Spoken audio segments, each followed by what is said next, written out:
Assis à la fenêtre de son appartement, Jacob Denzinger ressemble à un retraité tout à fait ordinaire.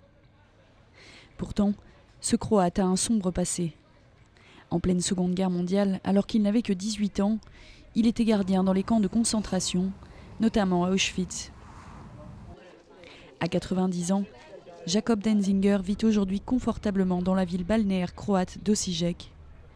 Sans être inquiété pour ses actes passés, il bénéficie en outre d'une belle retraite. Selon l'agence de presse américaine AP, qui a mené une longue enquête sur le sujet, celle-ci lui est payée par les États-Unis.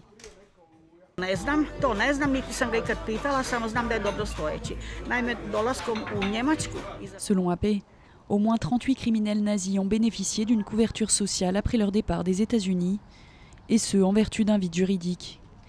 4 d'entre eux sont encore en vie et résident en Europe. L'histoire est à peu près la même pour tous. Après la guerre, ces anciens SS, gardiens de camp et criminels nazis se sont réfugiés aux États-Unis en cachant leur passé. Pendant des dizaines d'années, ils ont travaillé, fondé une famille, payé leurs impôts et acquis la nationalité américaine.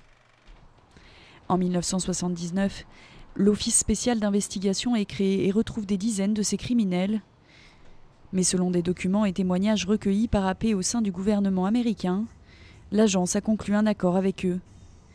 S'ils acceptaient de quitter le pays et d'être déchus de leur nationalité, ils continueraient à recevoir leur pension de retraite.